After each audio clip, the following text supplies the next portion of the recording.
We're happy to kick off Youth Soccer Month by hosting the South Texas Youth Soccer Association. On behalf of the Austin Bowl, we want to thank you, Stiza, for being part of our South Texas game night. Thank you once again for joining us this evening, and enjoy the match.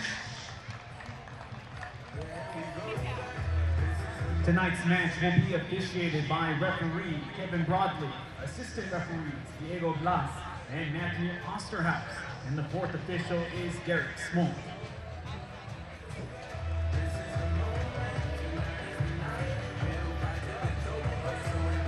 And here are tonight's starters for the RGV Tours. Number 1, Nico Corti. Number 3, Robert Coronado. Number 4, Roberto Castellanos. Number 5, Alejandro Fuenmayor. Number 16, Andrew Samuels. Number 17, Michael Salazar. Number 27, Kevin Rodriguez. Number 30, Isidro Martinez. And number 34, Eric Berg. The Toros are led by head coach Gerson Echeverri.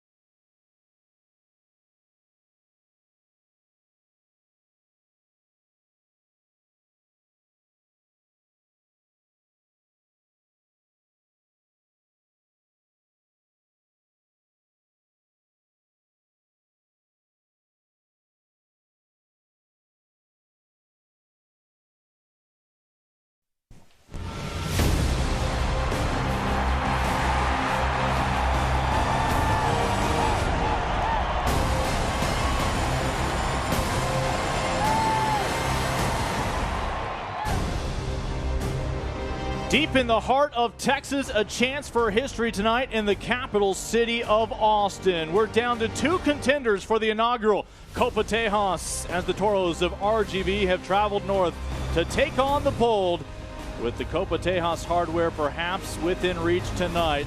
One of these 2 teams with a full 3 points would claim that inaugural silverware. Welcome to Bold Stadium, everybody. We take a look at the big picture in the Western Conference, as of course, not just hardware on the line tonight, but perhaps the playoff berth and pursuing that USL Championship Cup as well. Austin already above the playoff cut right now, sitting in 6th after last night's results. A win tonight, they could climb as high as 4. Phoenix Rising has already locked up a spot out of the West. Of course, RGV on the outside looking in. A win today would do a couple of great things for their campaign. Again, welcome to Bold Stadium. Lincoln Rose, Kit McConico. Kit, this is a rematch of that matchup down in South Texas when Andre Lima found the only goal in a stingy affair to give the Bold those full 3 points. Today, RGV comes to town looking to repay the favor. Yeah, looking to play the spoiler, a chance for them to take the inaugural Copa Tejas back down to the Valley with them. For Austin, obviously they want to win some silverware, but they want to get in that 4th place in the playoffs and host that first-round game. That is going to be key for this Austin side. Well, neither of these coaches are going to pull any punches. They are both going full strength tonight, and that includes Michael Salazar, who had been up with the Dynamo in Houston, returning to RGV, trying to perhaps slot home a game winner tonight. And he is going to be big. Having his services back is a monstrous coup for this side from the Valley. Leads the team with 9 goals as a 26-year-old Belizean forward. Austin, they're really going to have to key on him to shut him down. And of course, here in Copa Tejas, how about the Austin product? Chris Tierpak, perhaps he could find a winner to keep that first ever inaugural cup here in his backyard. Dripping Springs' finest has been outstanding the entire season. 2nd on the team with 7 goals and 19 appearances. Tied for 2nd on the team with 3 assists. He brings a lot of pace and confidence and always a force offensively. A win tonight for either Austin or RGV would not just put 3 points on the Western Conference table, but also some hardware back in their stadium, whether it be here in Austin or down in RGV. Opening kick when we return.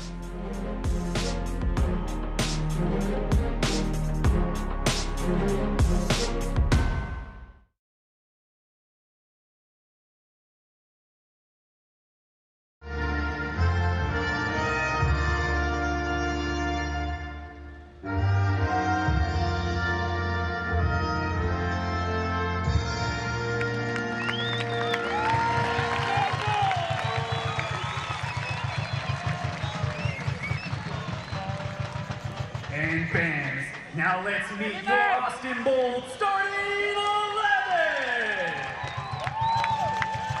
First off, number 17, Sion McFarland.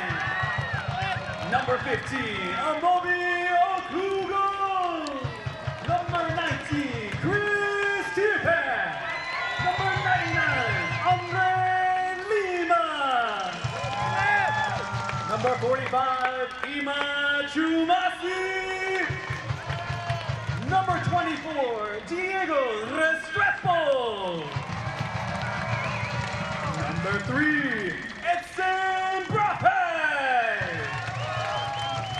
Number 8, Javi Baez. Number 9, Obladiador Clever. Number 21, Toma DiBiardi. And number 4, Jermaine Taylor. Your head coach of the Austin Bold, Marcelo Serrano.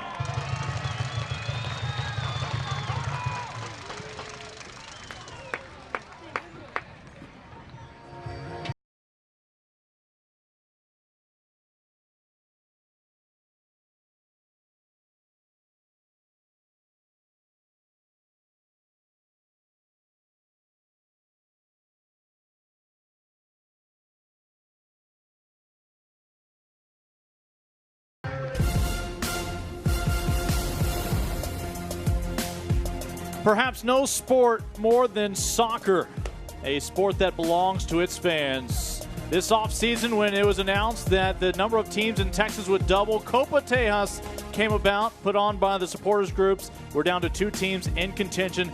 San Antonio FC was the first to play all 6 of its matches. They are stuck on 8 points. We know at this point, after RGV's victory against El Paso last weekend, that 8 points will not be enough. Either Austin or RGV by the end of this year will be guaranteed no fewer than 9 points by the end of this campaign, and with it, Copa Tejas. Winner tonight, if we do have a victor, will lock up the championship. Kit, we take a look. I talked about both teams coming in full strength. This is your look for Coach Echeverry and RGV. A fantastic squad for the visitors. We've mentioned Salazar. He'll be plugging in up top. Number 17, Bird, the captain in the midfield, and the goalkeeper, Nico Corti, the man originally from Belgium, an outstanding between the posts. Very good offense, midfield, and attacking for the Toros. It was Bird who found that lone goal against El Paso last weekend for those critical 3 points here in Copa Tejas. Meanwhile, for Austin Bold, you take a look at those 3 men up top. They are looking for goals early and often. They are indeed. Tierpak, Clever, Lima, they can all score. They can all assist. Quite possibly, that is the best 3 you're going to find up front, not just in the Western Conference, but in all of the USL Championship. Lima had that lone goal in South Texas, the man with the number 99 on his back, sitting on 9 goals. Going into their first road trip, Lincoln Rose, Kit McConico with you, as let's check in for the first time today with Allie Trost. Allie? Thanks, Lincoln. The race for the Copa Tejas title started here at Bold Stadium, and Austin is hoping that it ends here tonight in this winner-takes-all showdown. When talking to Bold head coach Marcelo Serrano this past week, he emphasized the importance of his team staying concentrated, minimizing their mistakes, and just owning the opportunity of bringing the first ever title home to Austin Bold. He said that the biggest challenge that the Toros present tonight is their young, high-energy roster, which in the second half of games has scored 26 of their 39 goals so far this season. Therefore, tonight, he says that the key to their success is to utilize their experience, their home field advantage, and try to counteract in the midfield and really own the game in the midfield and in the defensive part. He said that this trophy could mean so much to Austin, and that's what they're going for here tonight. They're not letting the Toros come in and take this one from them. Allie, thank you very much. This is the final match in Copa Tejas play for RGV. If they played to a draw, there's still a chance that they could lock up the title, force those fans down in South Texas. Austin will play El Paso in El Paso later on this fall, at which point, if Austin did not secure at least a draw on the road, El Paso could, in essence, lock up the title for RGV. Lincoln, it's a cliche that you want to start fast, but when you look at RGVFC, they are unbeaten when they score first, 7-0-0. Conversely, when they let their opponents score first, they are winless with 11 losses and 5 draws. McFarland sends one in with his left boot. Welcome back, Sion McFarland, and of course, to the man who had been an Ironman this year, essentially, in Javi Baez, back from injury. And that means a lot more creative minds out there on the pitch. Without a doubt, great to have McFarland. He can turn defense to offense almost instantaneously. Baez, the Iron Man, he controls the midfield. The one loss in the lineup tonight, not in the starting lineup or on the bench because of yellow card accumulation, another Austin native, Sonny Wartharama. They will not have his services. The man in goal, making his 14th start on the year for RGV, Nico Korthi. The man who was between the posts for 3 national championships with the Stanford Cardinal in his college days. And Korthi, very impressive. Born in Brussels, Belgium, raised in the south of France, came stateside in his high school years, played in California before making the trip there to Palo Alto. Very good goalkeeper. In the opposite net, well, Diego Restrepo only has that 1 national championship with the Virginia Cavaliers. But he has 70 clean sheets this season. Looking for one today. Again, Diego will be tested here in a foul in the box against RGV, and that will end that threat. I was going to say Diego had not conceded any goals in Copa Tejas play until things fell apart in San Antonio the last time that they competed against a Copa Tejas side. As a result, oddly enough, the Bold, despite being front runners most of this season in Copa Tejas, they have a negative goal differential at the moment. And that's something that if you look at them, not just in Copa Tejas, but in the Western Conference standing as well, the goal differential has not been in their liking, but currently 6th in the standings. They've gotten it done in other ways. So Austin came into this year the oldest side on average age. Conversely, of course, Ali talked about the youth of these Toros. Nobody even flirting with 30 years on this earth. It's really something that RGV has to use to their advantage. Play quickly, force the Bold to expend a lot of energy. The Bold, a team that likes to have possession, particularly in their opponent's side of the pitch. Plenty of skills on display right now. The ball with Coronado back to the center to Martinez. Flag stays down. Opportunity here for Salazar. Salazar looking to make an impact in his first 4 minutes back with RGV. Shot from 18 as ultimately Baez will intervene. And Austin, fortunate that that is just going to come to a set piece. The corner given up, and you see Jermaine Taylor. He's been the stalwart on that back line, the former Jamaican national team member. He really keeps everyone in line. And a ball right across the box, no one there. The shot from Pena took a fortunate deflection for the home side. Pena just his 3rd match to suit up for RGV, looking to make an impact. Take a look at the keys for the visiting side if they want to lock up some hardware tonight on the road. We mentioned at youth, this is a younger, faster team. They really have to use that. Keep the pressure on Austin. Make them play a fast 90 minutes, and spoiler, a chance to win the cup on Austin turf. This RGV side, they may not make the playoffs. That's going to be difficult at this point, but they may be able to come up with some hardware this season. That header from Castellanos over the crossbar, and the keys for Diego Restrepo's son. Well, for Austin, it's been a case of Jekyll and Hyde. 2 completely different teams, home and away. Home, 8 victories. On the road, just 2. And they are very happy to be back here at home sweet home with just those 2 losses in 13 games at Bold Stadium. In the playoffs, we mentioned they want to get into the top 4 because they have been so good at home. They want to be able to host that first-round match here at Bold Stadium. Austin has only played to 6 draws this year, and at times that's a benefit because if it's feast or famine, at least you're getting those 3 points occasionally. That has helped keep them among the top 4 up until last night when, of course, most of the West suited up. They'll have a chance to climb back into the top 4 with 3 points this evening. But you look at Marcelo Serrano's club, as much as they may struggle one night, that doesn't seem to carry over to the next weekend. No, it really doesn't. And that's in large part because this is a veteran side. You have guys that have played across the world at a very high level. They understand that a loss is just that. It is one match. It doesn't define your season. They're able to move on quickly. Likewise, they know a win doesn't make a season, and they have to keep things going to try to string together that winning streak. Serrano's done a very good job assembling this side for Austin. Visiting side from the Valley has had some of the better opportunities. A flurry of looks a moment ago, including that corner kick that found the noggin of Castellanos, but he was unable to put it on frame. Nico Korthi back in your shot. The man in goal tonight for RGV. Ben Willis would be the backup. Up the wing with Coronado. Over 1,000 minutes logged this year for the 23-year-old out of California. He'll lay one off. Extra pass might have been one too many.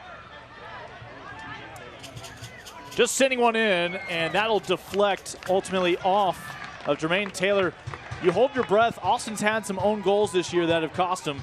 That time Restrepo able to bring it in. And you're looking at history right there. Gerson Echeverry is your only head coach to be renewed, in a sense, by RGV. Now, that's not because others have struggled. That's been part of the plan, a revolving door over the years, not just developing players, but developing the next wave of coaches. But the former head man for Seton Hall at the collegiate level, past 2 years, is called the Valley Home. Echeverry, he's done a good job now stepping into some big shoes. You mentioned some of those coaches that have moved on, namely Wilmer Cabrera, who was with the Dynamo of Houston before taking a trip north of the border, now with the Montreal Impact. Pena will send this one back to Martinez. RGV sitting in 15th in the West, but it is a packed West where a lot can happen over the next month plus. RGV is trying to get into the playoff picture for the first time since 2016. And they know that if they're going to have any shot of making the playoffs, they need the victory tonight. Obviously, they would love to win the Copa Tejas. They'd like to bring that down to the Valley with them. But first and foremost, the real prize is getting into the playoff picture, and that means 3 points tonight. A draw simply won't cut it. Of course, members from the supporters groups from all 4 Texas sides are here, and you would love to know what's going through the minds of the fans who root on SAFC and El Paso of how they would like this to play out. San Antonio last weekend was rooting for an El Paso result that would have kept them alive. In fact, San Antonio was the only team that could have held a tiebreaker at the end of this thing against Austin, but no longer will factor in. That's because RGV found found that victory against El Paso last week, and I should say a rare result in the sense that after Austin defeated RGV down in the Valley, they had only beaten Sacramento Republic before their before their victory last week against El Paso. Yeah, Bird the lone goal in that one, that victory over the Locomotive. You thought for sure Carlos Small was going to find a goal in that match. Small is available off the bench today with Salazar in the lineup for RGV. And I would be surprised if we did not see Carlos Small early in the second half. A goal scorer of his capability, second on the team in goals scored. You've already seen what the Toros want to do. They have the firepower. They're going to sit back. They're going to rest defensively. And then as soon as they win possession, they are going to send numbers forward quickly looking to counter because they know if there's a weakness for the Bold, it is via the counterattack. Bold Suffered that 2-4 loss against Oklahoma City Energy. Those 2 goals late just to make it pretty. You see Kevin Broadley leading this 4-man crew with Diego Blas and Matthew Osterhaus. 4th official Derek Smolik across the way. Chomasi. Emma looking at his options. Chomasi, been impressive. The young man on loan from FC Dallas. He alongside Francis Atuahene. Both of them have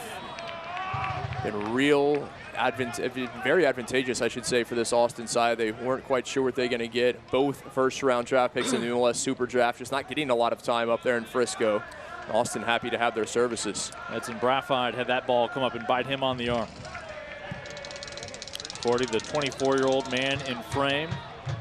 A couple of shutouts this year, hoping for one here tonight.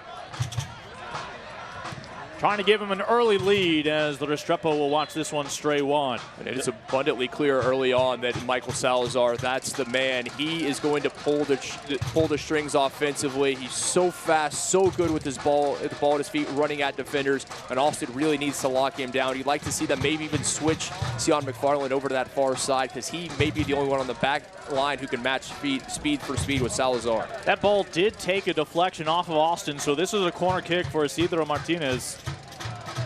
Martinez played his college ball at UTRGV, the Brownsville, Texas native, 22 years young. Boy, would he love to be a part of this Copa Tejas championship going back to South Texas. This one's sent into traffic. Austin with the first touch. Lima will try to keep it alive. Good job there. Braffide able to rise above to head it away. You mentioned the Brownsville native. There's a lot of local talent. Brownsville, Edinburgh, the Valley well represented on this Toros roster. Oh, the counter building. Tierpak begging for it from Kleber. And they will play on. And there will be no call there. Great defense from Buenmayor. Kleber had to play that ball quicker. He kept it. That gave the defense time. Just need to be a bit more unselfish. Find your teammate. Then a poor decision the other way. Jermaine Taylor, the obvious foul. The Venezuelan able to put a stop get this ball back, and there is the call on Taylor. Over 100 caps with the Jamaican national team, including that Gold Cup best 11 showing on the resume of Jermaine Taylor. Longtime MLS player, spent majority of his career with the Houston Dynamo. And Ali said it earlier, this is a team that 26 of their 39 goals scored in the second half. They are slow to start, and Austin needs to take advantage of that. Oh, it's Kleber called for the foul here. The captain thought he may have been walking that one to the goal line. The Toros fortunate. It looked like that ball was given away, and Kleber was going to be in on goal, had a one-on-one. It's hard to say there. Unimayor certainly had hands on Kleber, and our referee saw it otherwise. Looked as though both competitors may have been looking for contact instead of actually pursuing that ball. Ultimately, the call goes the way of the Toros. And they are looking to send another one Diego Restrepo's way. Ball with Salazar. And the pride of Belize sends this one a tad high. This team early in the season, when they had that combination up front between Salazar and Small, that really paid dividends for them. And then Salazar being alone to the Houston Dynamo, it was Small who had to take over the goal scoring duties. And now back with both. We'll see what that proves tonight. Well, appropriately, we have a blue sky competing with that orange setting sun on this evening. A Sunday night here in the capital city. Beautiful setting for potentially a championship clash here. Again, there is one more Texas clash on the schedule. It would be between Austin and El Paso next month. Austin and RGV, the only two among the four teams still factoring in to claiming the hardware. McFarland, quick touch in as Cordy will intervene. McFarland was making a run down the right flank. Baez had to look over at him. He was wide open, elect to go back to the congested left side. And I think had he played that ball to McFarland in space, would have been the better opportunity.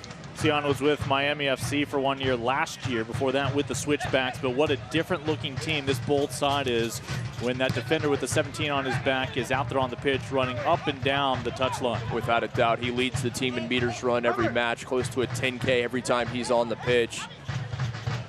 Sion McFarland, a very special young talent. Austin has all of his top goal scorers at the top of this formation in the starting lineup tonight. Coronado quickly issues this one ahead. Up to Enriquez. Chuy dancing with Chuamasi. And he brings on Baez as the numbers game adds up briefly for Austin to slow down Jesus Chuy Enriquez. It's a big match for Austin. The first of 4 in the span of 2 weeks, all here at home, and then they will head to the road for their final 4 games of the year. And as good as they've been at home, conversely, as poor as they've been on the road, they need to win all of these home matches if they're going to finish the Western Conference in the top 4. Yeah, for the longest time, Austin had only suffered 1 loss at home up until recently. Now 2 defeats. Otherwise, they have captured no fewer than a point and typically 3 full points here at home. This is their final home matchup in the Copa Tejas clash, and a foul on Tierpak. Chris Tierpak out at Dripping Springs, just south of Austin. Went to Houston Baptist for his college ball. Would play with some short-lived clubs. Started with Chivas USA and MLS, then came back to Austin, his former PDL side that he led to a national championship. Of course, that was a short-lived pro side in the USL 3rd Division, the Aztecs. Then would help guide Swope Park Rangers to a great run in the West a few years back. Also saw him with San Antonio, both with the Scorpions of the NASL and more recently San Antonio FC early last year. Tierpak has had a fantastic season. Early in the year, he was relegated to the bench. He earned that moniker super sub. In one match, he came off the bench, had 3 goals in a span of just 30 minutes. But ever since then, Coach Serrano has elected to put him into the starting 11, and it's paid dividends, not just as a goal scorer and as an assist man, but what he brings, speed. One thing that Austin really doesn't have, particularly up top. Biggest moment of the year for Tierpak, coming on in the second half, scoring a hat trick in just those final 45 minutes of the match. And it's been hard to keep him out of the starting 11 ever since. Big tackle, nicely done there from Monte Villardi. It looks like Toros are going to be in. Had they gotten by him, he was the final line of defense. That was important to make that tackle cleanly as he did. Conversely, it's Pena called for the foul, as Marcelo Serrano, who juggles head coaching duties for the U.S. Virgin Islands squad as well as this Bold side. In the past, he's also been an assistant on some USA youth teams, including a former player of his. He's being reunited with George Acosta, as announced this week. Acosta, the newest signing for the Bold, the USA Youth International. Played in Argentina and former member of that U17 World Cup side. Tierpak called for the foul while pursuing that ball sent his way. But he tells Chuamasi that's exactly where I like it.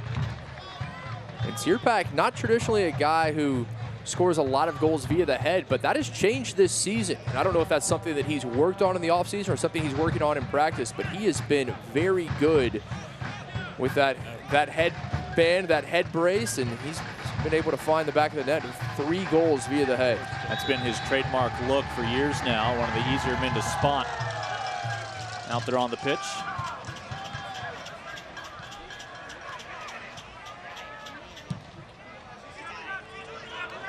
McFarland will help Restrepo secure this one with low stress. That's one thing about McFarland. He's learning from this talented back line. Guys like Okugo, Taylor, Brafide. Early in the season, he may have tried to settle that and played out of the back himself. Instead, just does the smart thing and heads it back to Restrepo. It is a back line these days for Austin that's typically 3 men. At times, it can look like a 5-man barrier forming in front of Diego.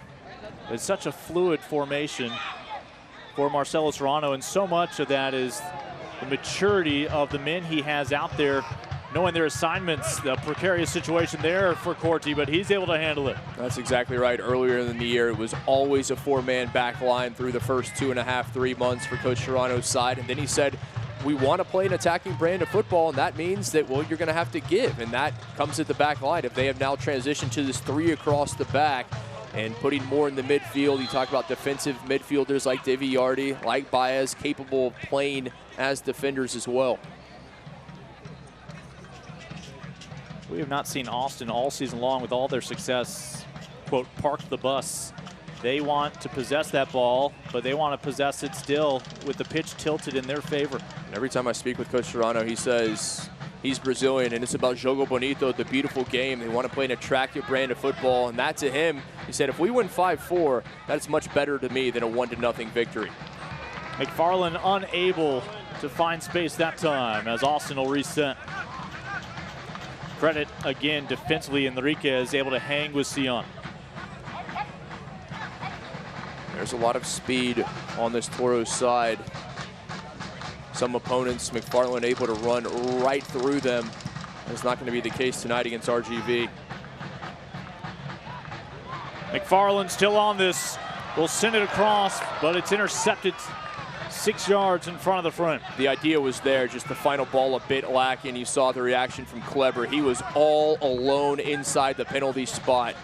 McFarland just unable to find him. Castellanos, the 21-year-old defender, among those returning this year for RGV. Just about 21 minutes in. Toros still looking for that opener here to give them an advantage. Let's check back in with Allie. Thanks, Lincoln. Toros head coach Gershad Etcheverry, has been pretty quiet so far this game. Other than to give forward Michael Salazar some instructions, he's telling him to move around more, not hide so much behind the defense in order to check into the midfielders and try and get the ball at his feet to power up this offense. Obviously, as we know, he leads this team with 9 goals, tied with Carlos Small. So he's really hoping that he can get active and try and get them in the box. Dangerous ball sent into that box. A bold defender and man up front knocking heads. We'll check in to make sure they are okay as the Bold will lose this opportunity. The second time the Bold have tried to counter, they've had a man running down the near flank. It was Chuamasi that time, just unable to get him the ball. As Baez wins this back for the Bold. You heard what Ali said. Coach Echeverry was, he wants Salazar to drop back further into the midfield. If he's not going to get service, he needs to get back to win the ball himself to get the offense going. Fans, in case you missed the announcement, you can continue to enjoy the USL on ESPN through the 2022 season. The USL is excited to announce the championship in League One will remain with the worldwide leader in sports for 3 more years. ESPN Plus will continue to be the home of all things USL, and at least 19 games a year will be featured on the ESPN family of networks. As this ball sent back towards Cordy, he has yet to fail. Again, 9 games on ESPN Deportes. As you can continue to learn more, continue to support your USL championship and League One sides, watching your clubs on ESPN and ESPN Plus. Again, great relationship formed between this league as it continues to grow and its coverage grows along with it. Fantastic opportunity to be able to watch any side you choose. You can watch multiple games in a weekend, as you and I do. Watch the top teams in the Eastern Conference and the Western Conference. There's the Eastern Conference. This West, it's hard to keep your eyes off of it. Of course, East and West will not collide until that final match of the year. When you talk about teams like New Mexico, Reno, Fresno, and obviously Phoenix Horizon, what they've done this year, 17 straight, incredible. Of course, Select continues to be the official ball supplier of the USL Championship, along with many of the other finest leagues in the world. Dates back to 1947, Select has been the leader in soccer ball quality and innovation. And for the latest Select products and special offers, of course, you can visit online, selectsportamerica.com. Toros have come knocking early and often in this first half. So far, empty-handed. Best chance there, had everything but the ball at his toes. A swing and a miss with that right boot for Pena. And I think Ronaldo Pena was just too wide open. No one in the vicinity. A good ball played to him at the top of the 18. Pena tried to take it first touch. He may have had time to settle that before striking it and just to miss it. But that was all made possible because Salazar dropped back in the midfield to win that ball. Then he sent it out to the wide areas before the ball was played back in. And I think Coach Echeverri pleased with what he's seen from Salazar, dropping a bit further back to be more of that offense. That was going to be the first big test for Diego Restrepo. You can only imagine how many calculations were going through his mind in that split second, only to breathe a sigh of relief. It's one thing goal scorers almost unanimously will say is you have more time than you think you do. You don't have a lot of time, but you have maybe a half second more than you think. I believe that was the case there for Pena. I think it's safe to say RGV has had more quality opportunities here. Trying to build on that confidence from the victory against that other Texas side last weekend against El Paso. If you're a Toros fan, you've got to be pleased with what you've seen so far through the first 25 minutes. It's a possession pretty close to 50-50, but the better opportunities have come for the visitors. And the big one missed there from Pena. Coronado with Enriquez pushing forward. Oh, another opportunity as that ball slipped through to Pena on the far post. Cannot catch a break. Right now, nothing going Ronaldo Pena's way. The miss it at the top of the box. This is a beautiful ball swung in from Coronado past Taylor. That is a ball that Taylor simply has to get a touch to send out for a corner. 9 times out of 10, Pena is going to put it in the back of the net.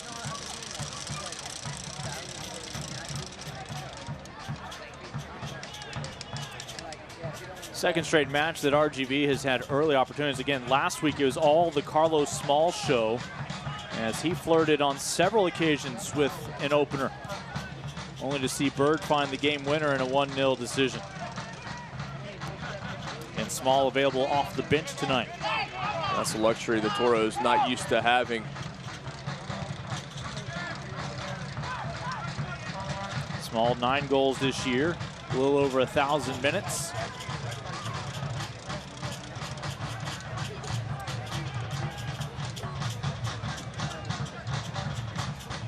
Quick feed into the box, but ultimately nobody to play with for Eric Bird. And miscommunication there. Bird, who won that ball, he was able to get it away from Lima, then sent it down that top side, got it back, but on the return pass, didn't have a teammate making a run into the box.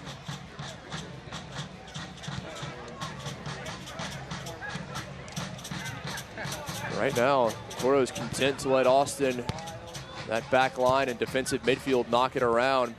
We'll talk about that talented trident up front of Kleber, Tierpak, and Lima. Few opportunities. Jamasi in a foot race. Draws the attention of 3 men in orange kits. Kleber. And cannot slip it past the midfield. You like to see Chuamasi, the man from Ghana, with more of it. He has speed, and that's something that Austin desperately needs. Okugo gets it back. Chuamasi on the wing. McFarland with room to work with.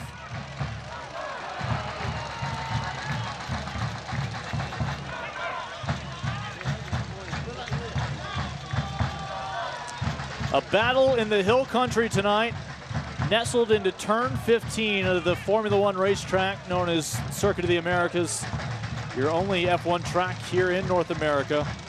And what a unique atmosphere for some football on a Sunday night. Kleber on his left boot. And a foul called 19 yards out.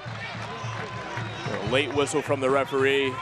Advantage being played for Austin, and now they will come back for the free kick. This may be their best opportunity thus far. The chances have not been numerous. Take another look here. Baez able to get to it. Kleber looking for just an inch to pull the trigger, but unable to find it. Bird stepping in front of that one. And here we have, of course, what is required to be protesting of just exactly where 10 yards is. And for Austin, so many talented players, so many guys you have who can strike the ball with power, pace, and accuracy. Who's it gonna be? Got to imagine this is gonna be Javi Baez territory. RGV has dominated the looks tonight on goal. Can the Bold test Cordy here? At the moment, Lima and Brafon. Lima sitting on a team best 9 goals. And just outside your picture, Javi Baez. Lima off the wall, corner kick coming up for Austin. And Lima just tried to bend that one around. You saw it was all precision there. He didn't strike it. The 2-time Brazilian champion from Rio had that lone goal against RGV earlier this year. That was in South Texas back on June 22nd, the 1-0 final.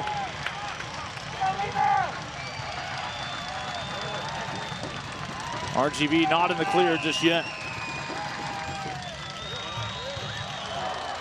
The defense has been there for the Toros. That's a good ball sent in from Edson Brafide. Meanwhile, away from the play on the back post, a collision, and I believe Kleber may have knocked heads with Martinez. Talk about all the impressive resumes from players from both sides. None more impressive than that of Edson Brafide. Came on in the 2010 World Cup final for the Netherlands in that loss to Spain. Played for giants like Bayern Munich. Austin very happy to have him. They didn't have him early in the season. He was dealing with visa issues. That's all cleared up, and he's available. He is in the starting 11.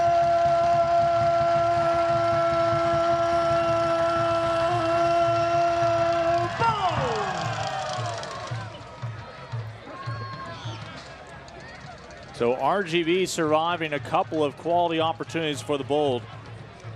And quickly send it back on the plus side of the pitch. I mentioned it earlier, the most telling stat for RGV, when they score first, they are unbeaten, 7 wins, no draws, no losses. When their opponents score first, they are winless. And they're sitting on 7 wins, one shy of last year's total, when they went 8 wins, 14 draws, 12 losses to finish 13th in the West. This year, 7 wins, but just 7 draws, as they have suffered defeat already 11 times. And that has kept them below the playoff line. Right, just a 1-7-4 record this year, just that one victory on the road. One of their best road matches was actually on track to be one of their worst when they went to El Paso earlier this year, fell behind 2 goals, only to salvage a point. That's proven critical now here. Of course, El Paso, when it was all said and done, no victories yet against a Texas side this year. That could change when they host Austin in the final match of Copa Tejas. We'll see whether that match factors in to who claims the cup. But it bears repeating, the Copa Tejas isn't about accumulated points. It is a head-to-head tournament. The winner, the club with the best record against the others.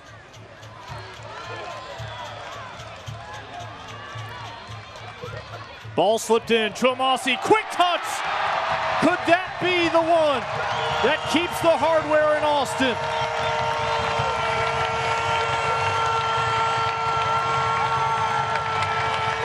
Speed kill, simple as that. Chomasi, he has it in spades. Talk about the age of this team, the veteran players, not always the fastest side. Chomasi, the youngster on loan from FC Dallas. Great pace, puts himself in a fantastic position. Deviardi, a great ball across. First to it, number 45 in black. And he puts the home side on top. Somebody's been spending some time with Kleber. All that quick, subtle touch. And he knows where it all began with the pass from Toma Deviardi. You add that kind of touch to that kind of pace, it's going to be something very difficult to stop. First round selection in the Super Draft last year by FC Dallas. Again, the beautiful setting for soccer and kit. RGV is going to have to change that line that reads that they have yet to win this year when the opponents score first. That is something they are going to have to figure out how to remedy and quickly. The good news for the Toros is that Austin, all too often this year, they've gotten ahead. They've gotten leads of not just 1-0, but 2-0, only to let their opponents back into matches. And that's a mistake that they cannot afford to make tonight. Of course, the other promising aspect is that RGV, up until that point, had controlled most of the quality pursuits of a score. Just had come away empty-handed too often. And I wondered when in the second half we would see the appearance of number 58, Carlos Small, and I have a feeling that that is a change they may well make at half.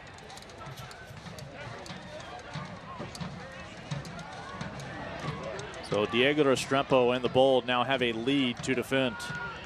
Diego, your former league goalkeeper of the year 2 years ago with San Antonio, sitting on 7 shutouts, though a lot of those were early in the season for the Bold. They have not been immune to giving up multiple goals over the summer. Chomasi looking for Lima. Still your leader in goals for Austin, scoring his 9th of the year in their last home matchup against Tulsa, when Austin exploded for 5 goals in that matchup, only then to fall to the other Oklahoma City side up north. And again, if Austin were to pick up a victory tonight, that is how they would be locking up the title. So far, the Toros, they've been content to sit back, let Austin attack, then win possession and counter. They're not going to be able to do that any longer. They now find themselves trailing 1-0. They're going to have to start committing numbers forward, and that'll open things up for Austin. Maybe a chance to find that all-important 2-0 lead. But those 3 points don't belong to the Bold just yet. A lot of time remaining in this one.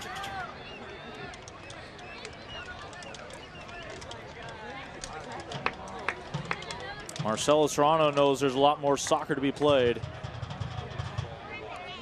Bold came into the year and as an expansion side with aspirations that exceeded that of your standard expansion side because the resumes most of these players boast. Another set piece opportunity here from Martinez. Looking for an equalizer. And it looked like that one found the boot of Fuenmayor, but nothing doing. I believe Baez was there to clear it away. And Austin, they were very upfront from the beginning, saying that we are looking to compete for a league championship. We're not like a lot of first-year sides that are content to kind of find our way in the league and maybe improve upon that in year 2 and year 3. They said, this is something we are actively searching for in our first year. We want to get in the playoffs. We want the title, a chance to play for the title in the USL Championship. Phoenix has not lost often. They've won 17 in a row, but One of their last losses was right here against Austin. Austin has proven when they're at their best, they can play with anyone. The problem is it's been consistency. And you mentioned that we've seen different sides pretty much each and every week. Sometimes they look absolutely outstanding, one of the best teams in the league, and then other weeks far from it. Clever goes down after pursuing that one. Austin's really going to have to get on the right foot consistently and hopefully get onto a win streak heading into the playoffs. You mentioned their final 4 games of the regular season all on the road. It'll be as if the playoffs start a month early for them. You know that'll be a tight race till the finish in the West. Phoenix has locked up a playoff spot, but again, to tell you how tight the West is, they still have not yet locked up home pitch advantage in that opening round. Of course, the playoffs have expanded to 2 more teams qualifying. Now 10 teams will make it down to the West. So those bottom 4 will essentially have a play-in round for the right to battle the top 2 seeds. For Austin, currently 6th place in the Western Conference. A win tonight would move them back up into 4th.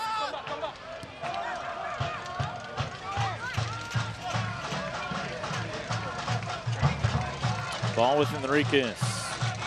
And again, we remind you how Ronaldo Pena twice was so close to giving RGV the 1-0 advantage, as Pena will try to pursue this one. Right, great opportunity to get top of the box. Just couldn't find the contact he was looking for. The flag is up, and that denies Lima, who has his own thoughts on that call. That gesture needs no translation. You don't have to speak Portuguese to understand what Andre Lima's saying there. We'll take another look. He thought he timed his run to perfection, and hard to tell from that angle. But again, it's the time the ball is played, and Lima may well have taken off just a step early. Andre Lima, a classic target forward at 6'1", so capable of driving one home with that head of his. I mentioned the Rio de Janeiro native, played for Giants in his homeland, like Grêmio there in Porto Alegre. Was actually teammates with Clever there for Grêmio. McFarland and the Restrepo can't keep it in play, so this will be another corner opportunity for Martinez and RGV. And that's tough for Restrepo. You don't want to come too far off your line and give away the angle in case McFarland doesn't get to it. But the moment he saw that, he thought McFarland was going to be first to that ball. And McFarland saying, my bad, I'm not quite sure that that's on Sion McFarland. He did a good job playing it off the chest. Restrepo has to get there to keep it in play. I'm never going to question the instincts or the outcome of anything Sion McFarland does.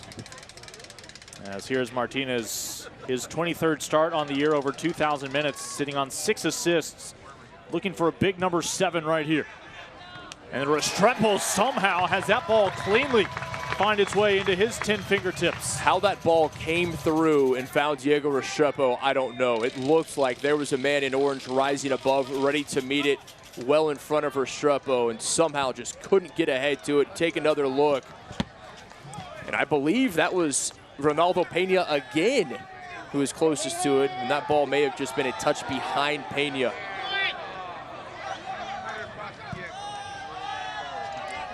Well, a reminder to tune in to ESPN3 on September 11th. Again, that'll be a Wednesday evening for an electrifying edition of Wednesday Night Soccer, as the high-flying Phoenix Rising FC heads to Las Vegas to meet the lights in an action-packed Western Conference showdown. You can see it all on, again, September 11th. During Wednesday Night Soccer on ESPN3.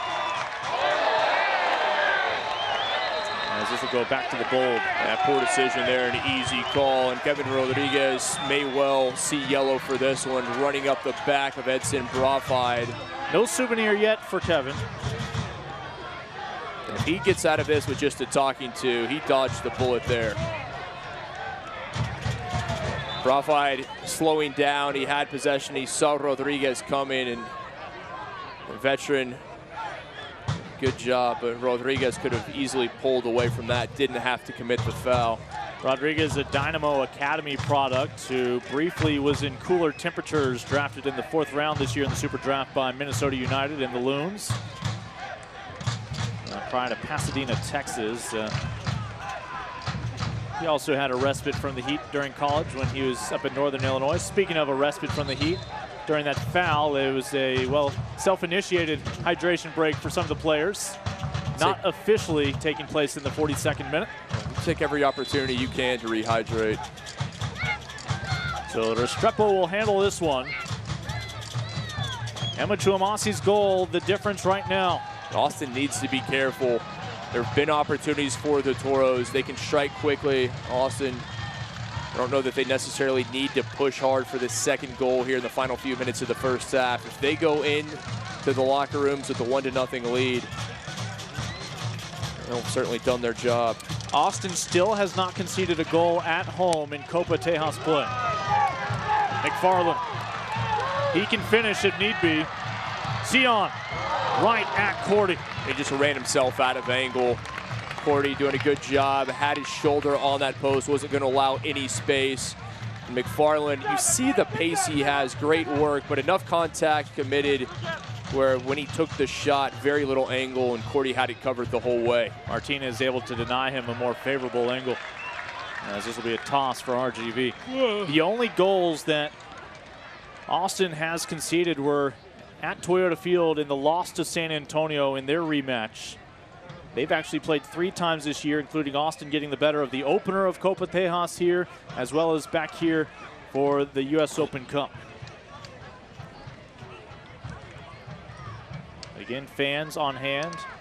We have some Crocketeers with the cup, along with those cheering on Austin and RGV. El Paso represented as well tonight. A lot of the Stampede have made their way up from the valley. Obviously, La Cinco Doce, the Bold supporters group, always well represented, making the atmosphere here at Bold Stadium fantastic.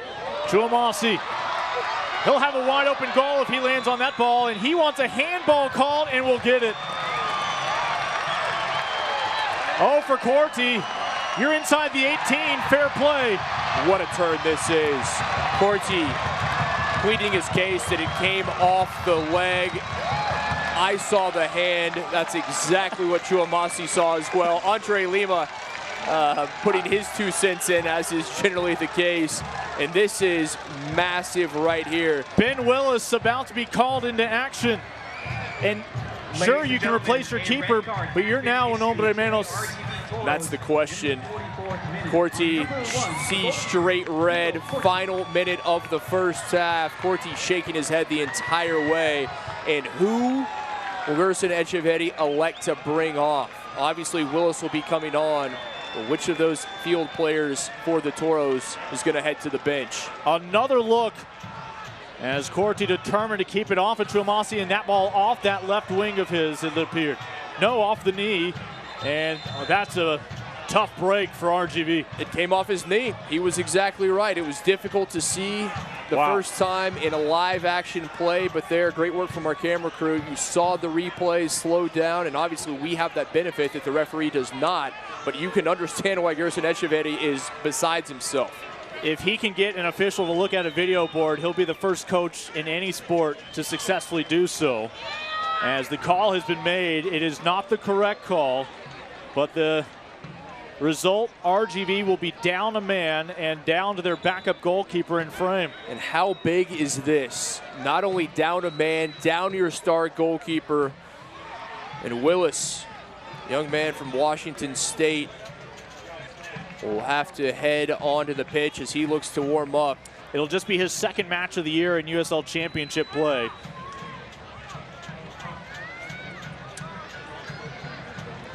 And again, they will argue it, but they will not win the argument despite the fact that the facts would favor them, as you saw that replay. Already down a goal. And you have to feel for Coach Echeverri. You see it again, the speed, Chuamasi. Off that left knee. Yeah, it did indeed. Came off the knee of Nico Corti. Referee saw it differently, gave him a straight red, and here comes Ben Willis. Well, they indicated the sub was 1 for 99, but that's not the case. 99, it comes on, but Corti was going to have to leave regardless. Some other substitutions being made, and we'll see if we can figure that out for you. You're playing down a man, your backup goalkeeper. You've already... I mean, at the moment, that's Pena going to the far sideline. You've conceded the opener, and it is indeed Ronaldo Pena headed to the bench. So Pena will be the man they elect to bring off. Well, that is a double blow, as Pena has been so opportunistic and come up just short on a couple of occasions. Aside from Salazar, Ronaldo Pena has been the most dangerous by far of the attackers for the Toros. Interesting choice, bringing number 21 off. Again, he has to come off. A field player has to come off. And what a stop for Willis, the first time he's called to action. Fantastic work from Ben Willis, the man from the Evergreen State. High fives all around, and rightfully so, as the whistle blows for half. So that is how the first half of perhaps the final clash of Copa Tejas will wrap up. Ben Willis tested for the first time tonight and keeps it a 1-goal deficit, as RGV already down a man, down a goal, heading into the break. We have reached halftime with the cup on the line here in Copa Tejas tonight.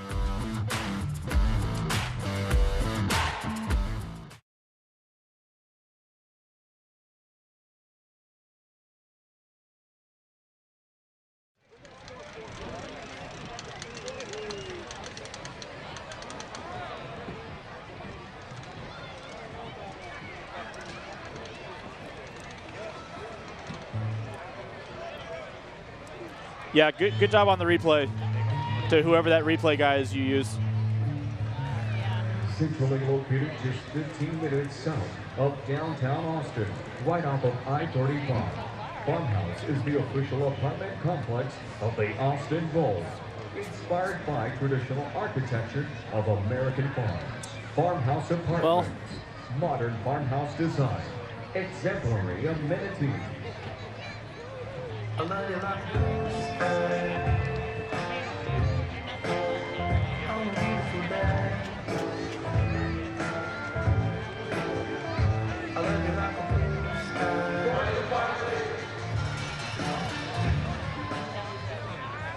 Michelob Ultra is the official beer of your Austin Bowl. Brewed for those who live fit and fun. Grab one today at the backyard and enjoy responsibly. Ascension Seton is the official jersey sponsor and sports medicine provider for your Austin Bowl, ensuring the highest level of care and athletic performance for the team. A portion of jersey sales will also benefit Dell Children's Ascension. So be sure to grab yours today at the team shop located in the Grand Plaza.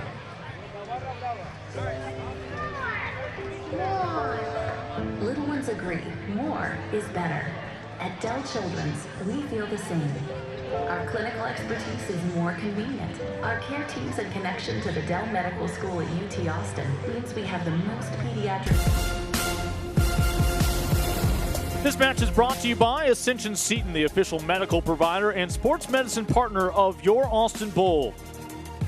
By Courtyard by Marriott, step up your stay at the Courtyard Austin Pflugerville, where winners feel at home.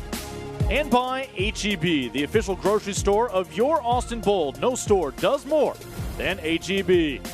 Emma Chuamasi with the lone goal in the opening 45 minutes of play in this Copa Tejas clash. Austin perhaps 45 minutes away from winning the inaugural rivalry.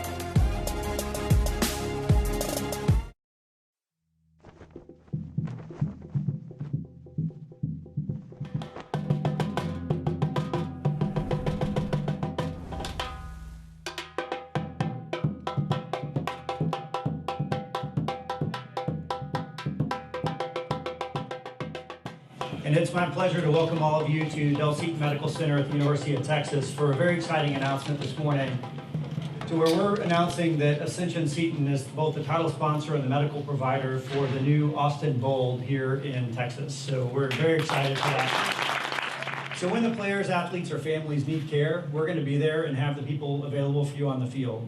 And you can rest assured that Ascension Seton and our affiliated physicians will be ready to serve. And so with that, I'd like to welcome up to the stage the owner of our new soccer team, the Austin Bowl, Bobby Epstein. I was trying to think of a lot of the similarities, and there are a lot of similarities between Ascension Seton and the work they do and the Austin Bowl. and the work we try and do. With all the giving you do, we want to be meaningful too.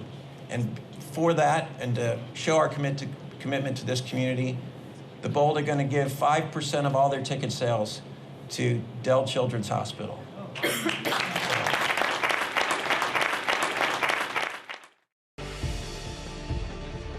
Torre will shoot. He will score. Javon Torre. Let's just say that you walked in. Oh, something's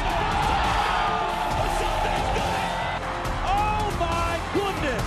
Lubin, what a save. Outstanding individual effort. They stand together.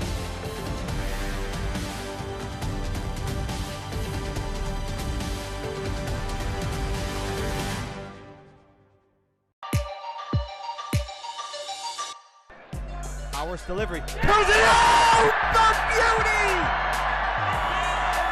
50 to Thompson. Garcia flicks it in there, back of the net. Trying to find Chang. Does the volley, and that one batted out. Into the penalty area. Rito, near post finish. What a goal! They have this long win streak going, but it's because they're taking care of opportunities as this strike goes up and in. How about Ferris? How good is this? Whistled all the way across, headed on frame, tipped over the bar and cleared out by Levine. Here's Johnson. Saw the goal momentarily. Shot taken by Poco. Scored! He's got the brace.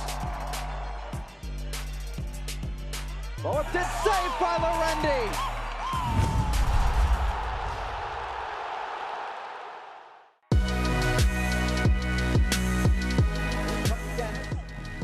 Puts it back. Fires a shot, trickles on and in. Charlie Dennis back the other way, down the right flank, takes it himself. Slides it into the 18. That ball's touched into the back of the net. And no room to turn, but Bergen! What a strike!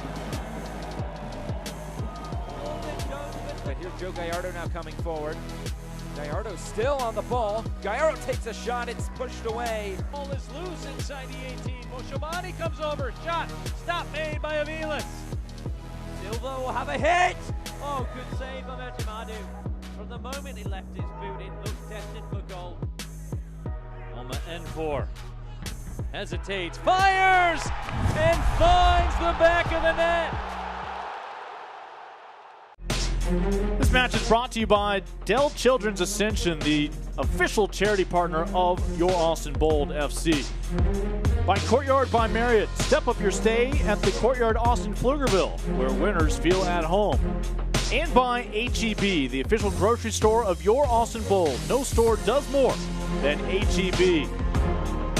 Well, the Bold find that lone goal in the first half to give them the advantage. You take a look at the tower that they hope to light up teal tonight in celebration of a cup claimed here in Copa Tejas. Lincoln Rose, Kim McConico, Ali Crow's back with you. This is what the Western Conference standings after all of Saturday's matchups looked like coming into today. As a result of Austin not playing yesterday, they woke up today falling 2 spots back into 6th. A full result, 3 points, would leap them all the way back into 4th behind Phoenix, Fresno, and Reno. That's it. They have their destiny in their own hands. If they get the victory tonight, if they're in 4th place where they want to be, if they finish the regular season in 4th, they get to host that first round playoff cup match. RGB right now sitting in 15th, but able to climb in a tight race. Again, packed closely there in the West from the 4th spot on down. Again, of course, it's been a busy weekend in the USL Championship. Some more action on this Sunday, including here in the West, where New Mexico United started off so brilliantly this year as an expansion side. Some struggles as of late. They fall in full time to Orange County SC. You see the scores between Bethlehem and Swope Park out east, along with St. Louis and Hartford. Congratulations, of course, to the soccer community in St. Louis. As we again halftime here in Austin, take a look at some of the things that are on the minds of Austin fans. Copa Tejas. Austin still has one more match in the Copa Tejas Derby as they will go to El Paso, but they're hoping that is essentially a lame duck matchup where all they have to worry about is their playoff seeding. They welcome to town, of course, the brilliance in a young man, George Acosta. That was a headline this month. Yeah, huge player. He played for the U.S. U17 national team. He played professionally in Argentina for some of the biggest clubs down there. Austin very happy to have his services. And then obviously there was a rumor that Andre Lima may be heading back to Brazil. The good news is he's staying right here at Bold Stadium. Bold up 1-0 here at the half.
Well, what an environment this has proven to be in year one for professional soccer and its return to the capital city.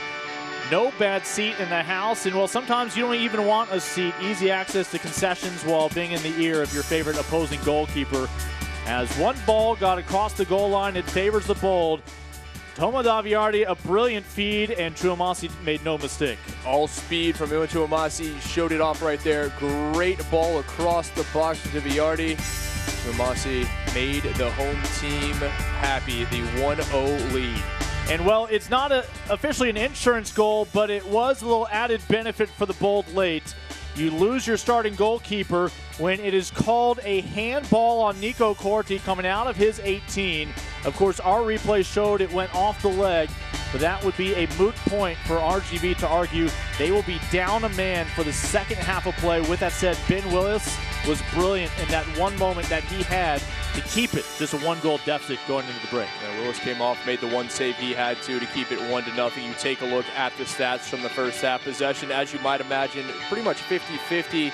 The one thing that stands out, shots on target, 3-0 in favor of the home team. And that all-important 1 goal. Yeah, what those numbers don't tell you are all the near misses, including from Mr. Pena on 3 occasions. So close, and yet RGV finds themselves trailing. So with Copa Tejas, it is a derby organized by the fans. They will have a chance to cheer on RGV moving forward as they leave Texas competition. They will welcome Tulsa to South Texas. Next road venture for the Toros will be out west to Sacramento. They'll stick around in the Golden State to square off against Fresno as well. And for Austin, you take a look at the upcoming schedule, and it's big. This is their first of 4 games in a 2-week span. You look at all the games here. They will be on the road to Colorado Springs. Then they have Sacramento Republic, Reno, Las Vegas, and then it is on the road for the final 4 of the regular season. Yeah, all those home games means they have to finish on the road in their playoff push. Well, talking about Copa Tejas again, it's all about the fans. It's one of the big headlines here in Texas, but we look at the big national scene, and as Phoenix, 17 straight matches with a victory, have solidified themselves, you would presume, as the top seed going into the West. But you take a look at some of the other headlines as well around the USL Championship. Yeah, Talking about that agreement with the rights for the USL to ESPN through 2022. Then the playoffs, Los Dos and Timbers too. They are in playoff position with those victories Saturday. And one team that nobody's going to catch, Phoenix Rising, as you said, 17 in a row. Incredible. Well, as much as we talk about the players, time to focus with the spotlight on some of the fans who make this derby possible. For more on that, let's check in with Allie. Thanks, Lincoln. I'm joined by Danielle Garotsky and Steve Arters, the co-founders of Copa Tejas. Danielle, I'll start with you.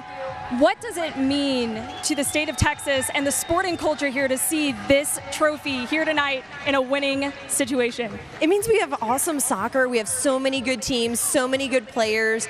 The sport's just growing here in Texas. I mean, we have 4 USL teams in the state alone this year.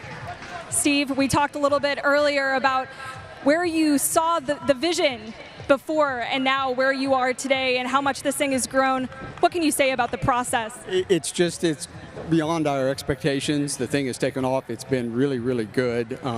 The thing that I would want to mention is supporters from all across the state of Texas have told us that they're watching the other Texas USL games, how it affects the Copa Tejas standings. And so that's awesome. That shows the power of this organic network of supporters.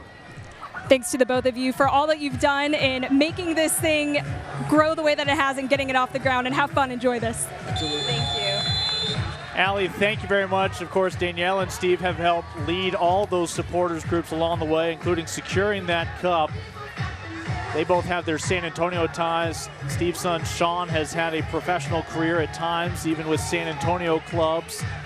But they will see that trophy reside in either Austin or down in the Valley when it's all said and done. If one of these two teams claims a victory tonight, we have determined a champion as a result. If they play to a draw, each team will still be in contention, with it to be settled in El Paso when Austin visits the Locomotive. And yes, a reminder, RGV will play with 10 men for the rest of this matchup, already down a goal. In Austin, they were off to a good start as they found the opener in the 34th minute from Micho Amasi, but then in the final minute of the first half, the straight red going to the RGV goalkeeper, Nico Corti.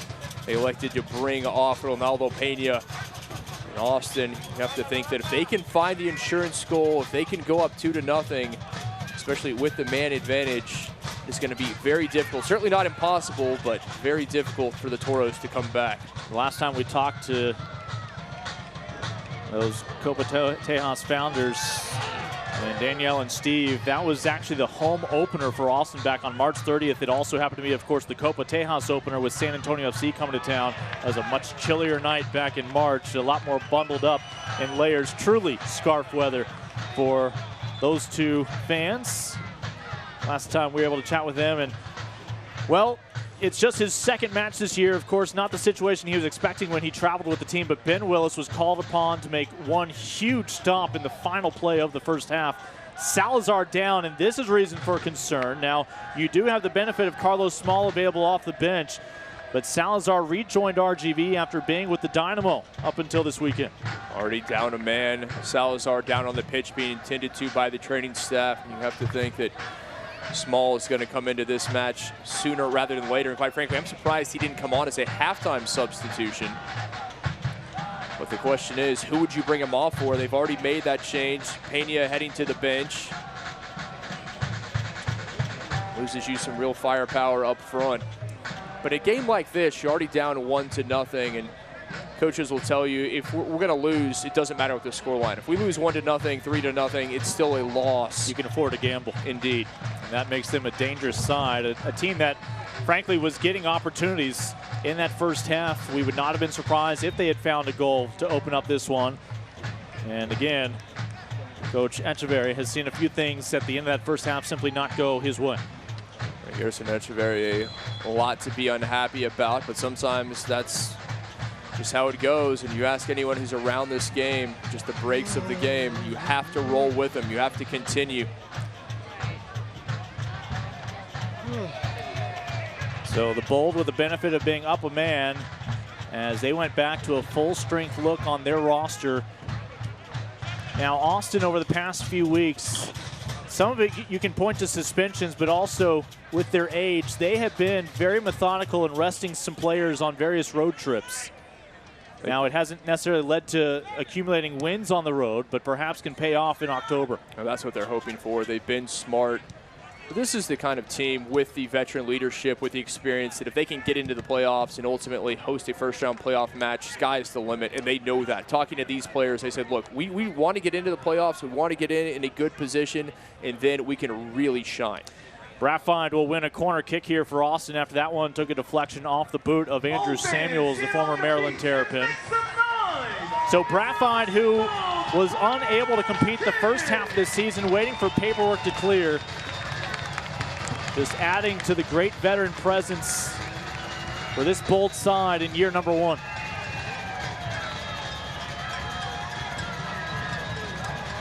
Can Willis in that defense come through again for RGV?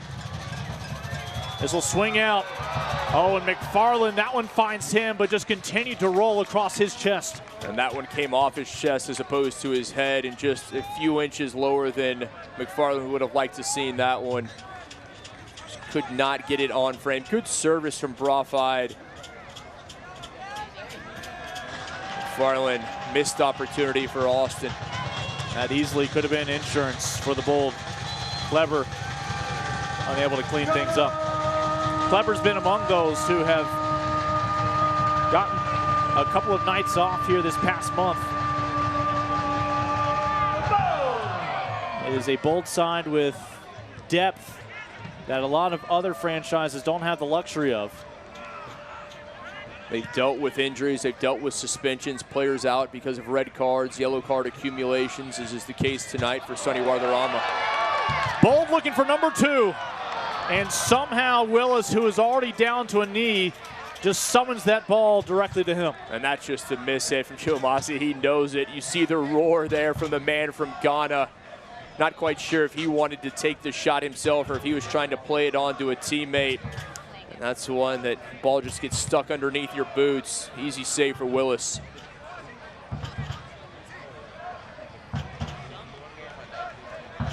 Clever.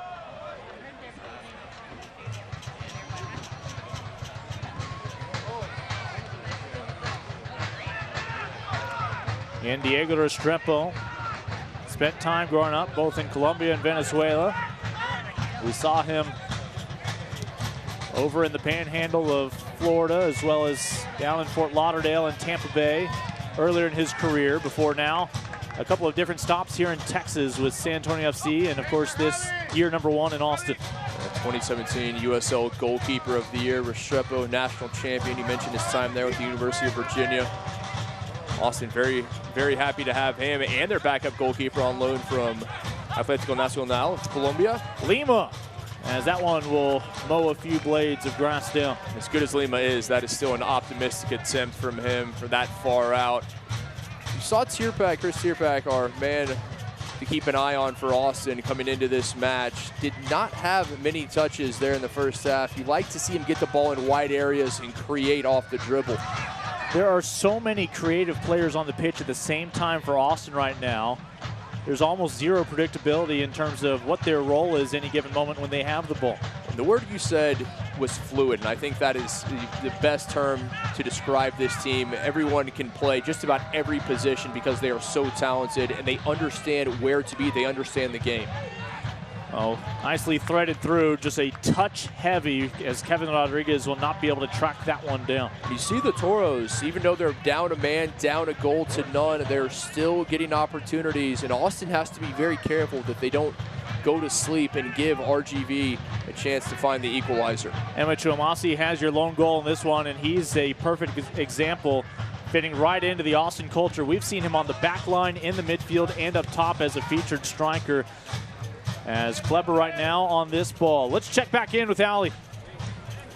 Thanks, Lincoln. Forward Kevin Rodriguez with the Toros said this week that offensively it would be very important for them to play patiently on the attack and hold on to the ball more. That's exactly what Echeverry is instructing his team from the sideline. He's saying hold the ball, check in. They're not seeing enough control, which is something that he's really hoping his team can try and gain here to level the score. Well, a defensive miscue here by his Toros will set up another quality look for Chris Tierpak in the bowl just outside the penalty area. Tierpak just looking to play it on into space. got a good ball from Kleber. He was looking on for Brafide, and a poor decision, a bad foul committed at the edge of the box by RGVFC. Tierpak sitting on 7 goals, second best for the Bold this year. Brafide to take this one. He grew up in Suriname, moved to Amsterdam at the age of 7, was part of that Ajax youth system before playing at home for FC Utrecht. Great career all across Europe. Clubs like Lazio, Celtic, Bayern Munich. Left boot of Brafide. And somehow they let Lima slip through for that one, but could not make him pay. That is a rare instance in which Lima gets a clean touch and is unable to put it in the back of the net from that distance. And that's one of the great things about pro soccer returning here to the capital city, is the influence on perhaps this next generation. For so long, professional soccer, something that Austinites yearn for. Now finally here and being embraced by the Bold fans. Great to see the shirts, the hats, all the apparel, the billboards across the city. And of course, during the Women's World Cup this summer, Austin routinely among the top markets. Let's see if a yellow comes out. It does. First caution sent the way of the Bold after Enriquez finds himself on the wrong end of perhaps a fingertip or two. And I said it a few minutes ago, Austin not particularly crisp early here in the second half. They have this goal lead, they have a man advantage, but you'd like to see them really just put their foot on this match, find that second goal, that insurance goal. And RGVFC hanging around, and a good opportunity coming here after the foul, the high boot from Taylor. And that'll be a set piece for the Toros and a yellow for Taylor. Yeah, I thought it had been a poke to the eye, but it was in fact that boot coming up from the Jamaican. Restrepo on his line, all alone within the 18. Martinez has been busy tonight with corner kicks. Free kick here. Lobs one to the backside, and a foul on RGV will quickly put an end to that attack. A lot of contact, missed opportunity. In that situation, why not put it on frame? And as good as Restrepo is, at least force him into a save. And away from the play, a Bold player down, that's McFarland. McFarland, who dealt with injury issues a few weeks ago, I should say, recently returned. It prompts a yellow card against RGV. RGV down a man, although they've been able to hang with the 11 Bold players so far. Andre Lima had the difference maker in the Valley earlier this year. But tonight, so far, it's Emma Chuamasi's goal, the only one to find the back of the net.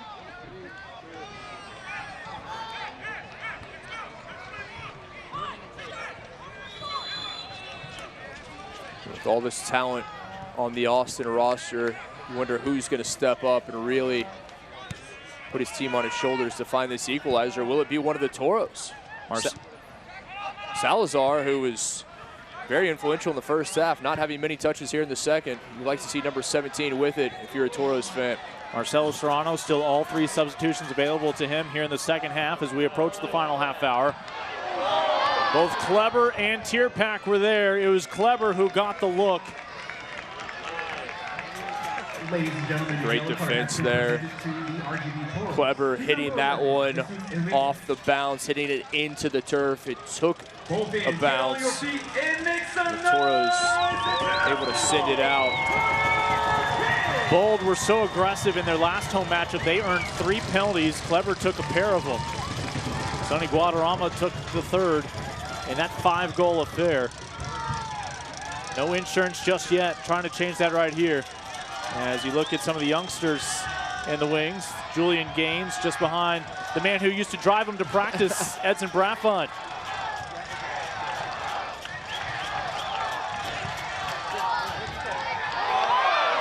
Willis took a gamble as his fellow Toros on that back line helped pick up the slack. Willis fortunate he wasn't made to pay there. It caught off his line.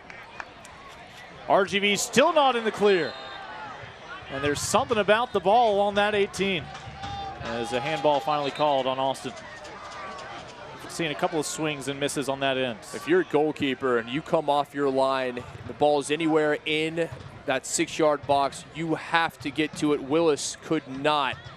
There was not a bold player there as Tierpak had overrun the ball and Lima just couldn't get there.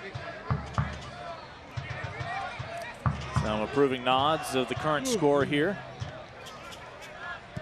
I think you'd see a few more if Austin was able to find another. Lincoln Rose, Kip McConico with you here in Austin, Texas tonight.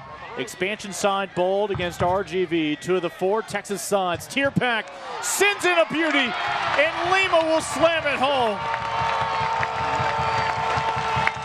Goal number 10, and perhaps the nail being driven home by Austin, claiming Copa Tejas.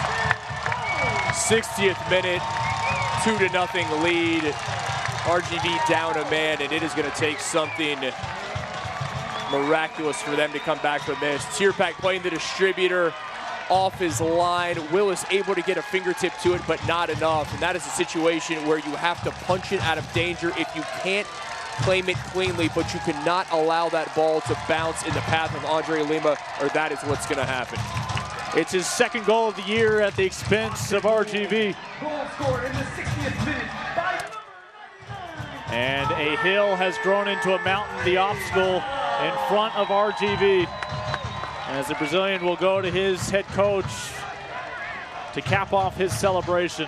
So many rumors that he was heading home. He grew up in that Vasco da Gama youth system, played for huge clubs like Grêmio, Fluminense, and all these rumors that one of those teams wanted him to come back. They're willing to pay a pretty penny for him, but the Bold able to secure his services for the rest of the season, and that is great news for Austin.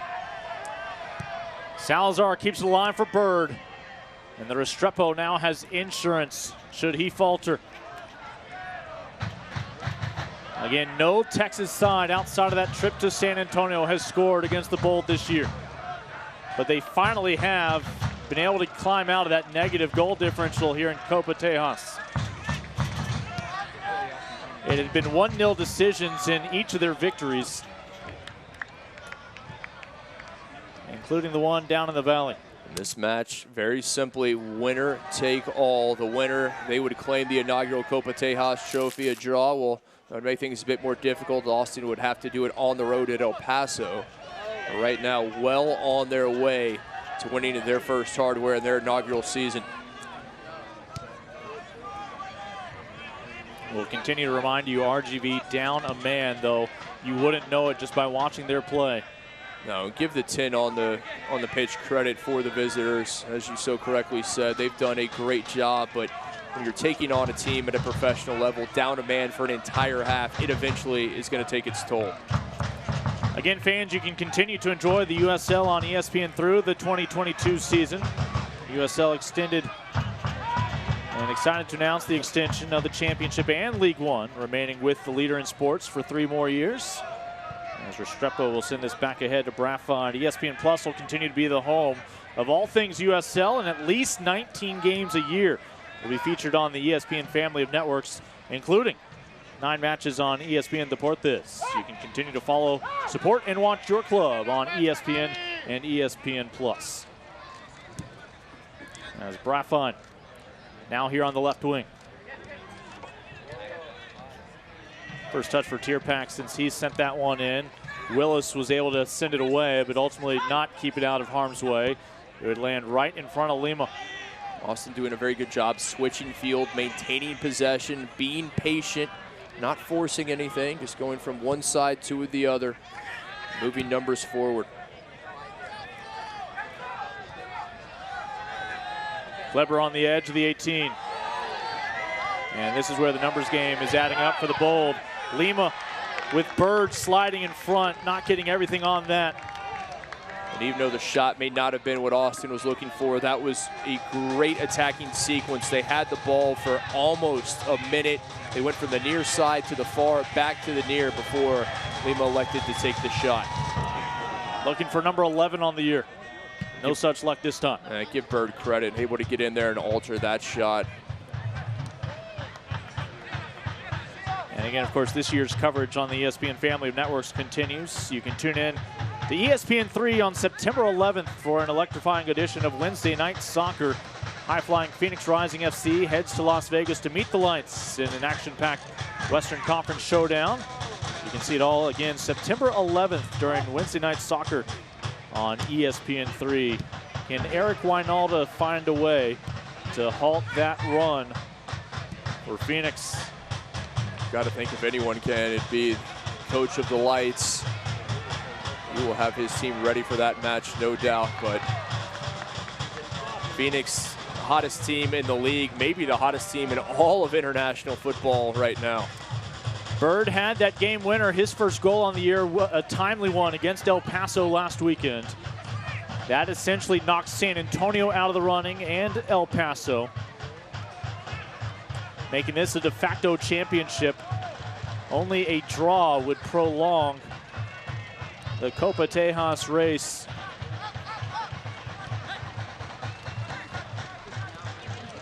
It's RGV now rooting for that draw.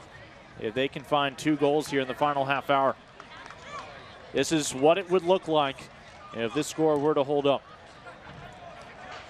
SAFC has played its final match in Copa Tejas. El Paso will have just 1 match left. That's against Austin in October on the westernmost tip of Texas.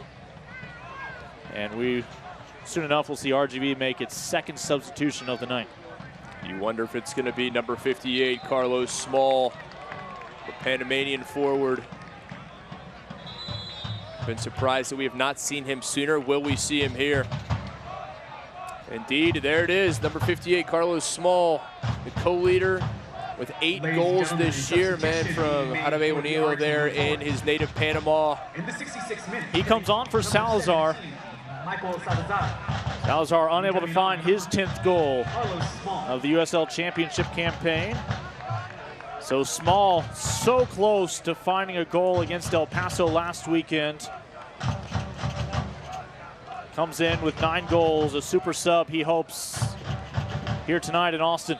I'm a bit surprised that it's Salazar, the man whose place he takes. And I was surprised that it was Pena who they brought off when they had to make the change for the red card. So Small will try to be a factor in his 24 minutes on the pitch tonight. Let's check back in with Allie. Thanks, Lincoln. I just caught up with the coaching staff with the Toros, and they said that the message to Small heading into the match is to just bring energy. He said being down 2 goals, they need to find the spaces, find the holes in the defense, and play more compact together in order to then create space and get through this very solid Bold defense that's been really denying them a lot of chances tonight. Again, he was so opportunistic last week and just did not find that goal. Fortunately, Bird did to claim the full 3 points in a stretch where RGV had struggled to find victories. But Small, who's been capped 3 times by the national team in Panama, including a couple of goals in international play. Being made for the Austin Bowl. As Austin now will answer with its first sub.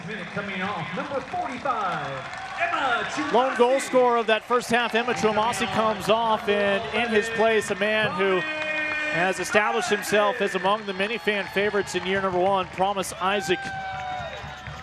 Easy to see why a class act both on and off the pitch. Former Nigerian national team player, won a silver medal with the Super Eagles back in the Beijing Olympics. He scored that goal against the red, white, and blue. He will plug in up top along with Andre Lima, giving them some pace.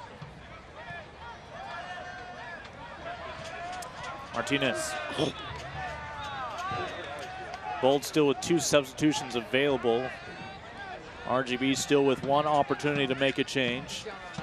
They had 1 forced on them at the end of that first half.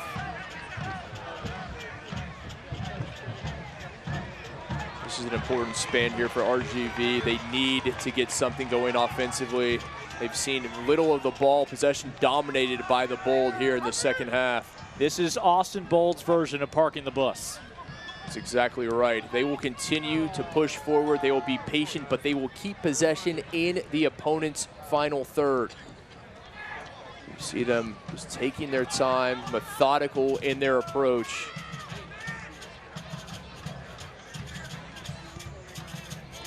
Back to Daviardi, who spent his college days both in Pittsburgh at Duquesne as well as Delaware, splitting his time.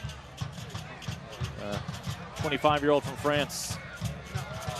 Lima was either looking for Tierpak or Clever, but instead found an orange kit, only for Javi Baez to step back in and take it away. Yeah, great job from Baez, long-time Liga MX standout, played for teams like Chivas Guadalajara, Cruz Azul. Raffine with options surrounding the 18.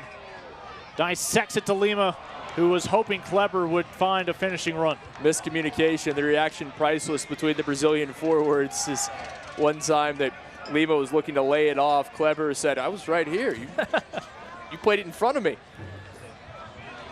I didn't know you spoke Portuguese. As a foul, we'll continue the effort down the pitch here. Of all the languages spoken out there, again, obviously those two with a special bond. They played together. We mentioned their time at Gremio. They played on youth national teams for the Pentacampeão. Good friends on and off the pitch. Looking for Carlos Small, who came on with about 24 minutes to spare here. Jermaine Taylor has not let Carlos Small out of his sights. Since number 58 in orange has come on this pitch, Jermaine Taylor has been on him or has had a teammate on him the entire time. This time he'll let Amobi Akugo mark him on this one. But Austin cognizant of what Small can do and not giving him the chance. 5 goals last year, 9 this year, second straight season on loan to RGV. And that was almost a handball on Austin. It'll simply be a corner kick coming up for RGV. Restrepo unhappy, and understandably so. Miscommunication for Austin, just not getting to the ball quickly enough. You see this good ball played in, looking for the handball. Isaac, no. It was the head, but just too many black kids watching instead of marking their men. Looking to cut the deficit in half.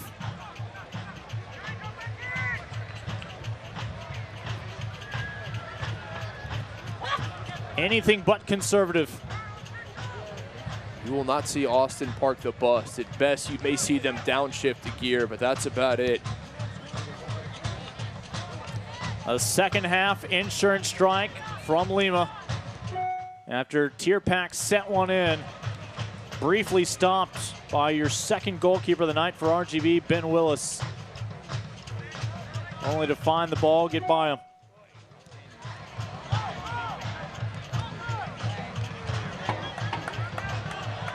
Down a man, but looking for their first score here. And Promise will be awarded a yellow. Isaac is going to go into the book, and there was never a doubt about that. Coming from behind, if you go to ground and you don't get the ball cleanly, especially coming from behind, as Isaac does here, you see it, he creates the contact, and number 11. Any referee in any referee educational class at any level will tell you that will draw a caution, as it does. Clips Enriquez, who will win the free kick here. In a situation where the Toros have not had opportunities through the run of play, particularly in the second half, can they pull one back via the set piece?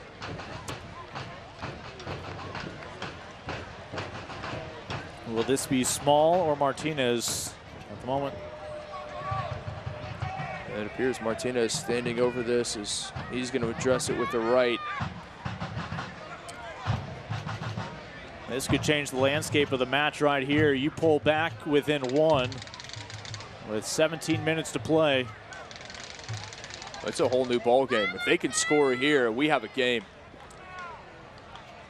Now Coronado his left boot, Martinez his right boot ready. And Martinez set to take it.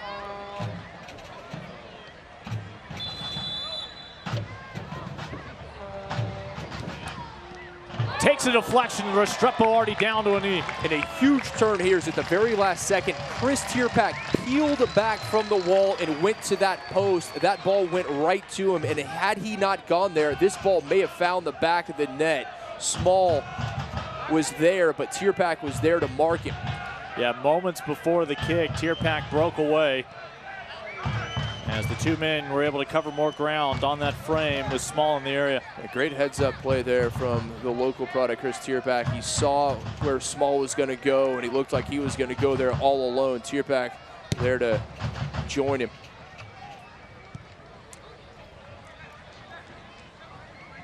Midway through the 74th minute, Emma Chuamasi, who's since been subbed off, still in line for your game winner at the moment.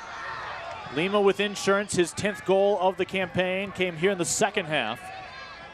Bowled up 2-0. Braffide looking for Lima.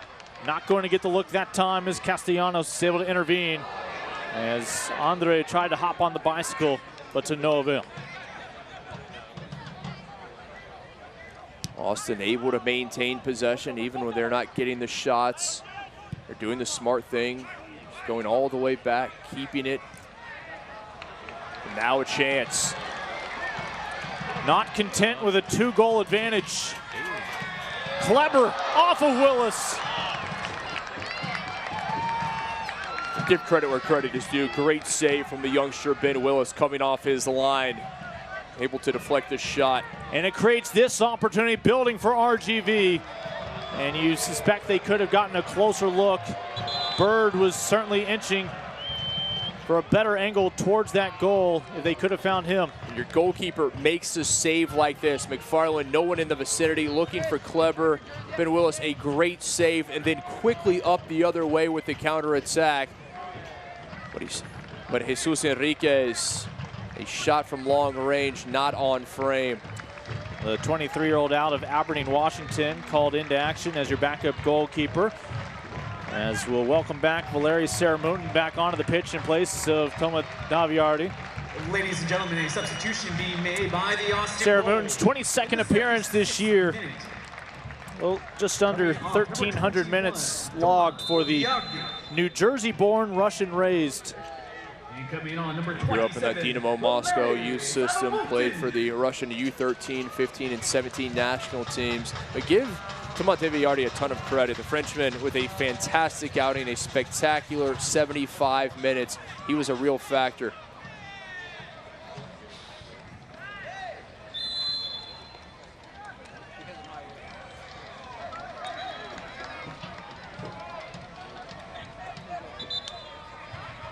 Getting to the point where the Toros players, one eye on the clock. Time of the essence indeed. And already trailing 2-0. You just need to start sending troops up the pitch. Small matched up with Taylor. And trying to be unselfish there, looking for Rodriguez.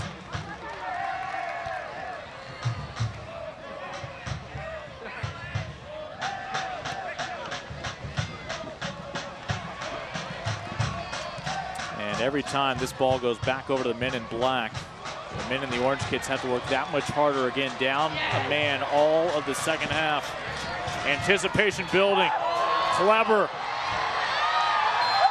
will win the opportunity just outside the 18. Another card awarded. They were going to allow the advantage to play out. It did not last long. And then the whistle. And what a move from the man they called the Gladiator. Ladies and gentlemen, a yellow card has been. Was that the Samba? That was something. I don't know what that was. That was beautiful. Just a little shake, a shimmy through the defender off one way. Kleber goes the other. And look what the captain sends one man to the ground, through another. Able to find a Baez. Indeed, the referee played advantage, no advantage there, so it will come back for a free kick.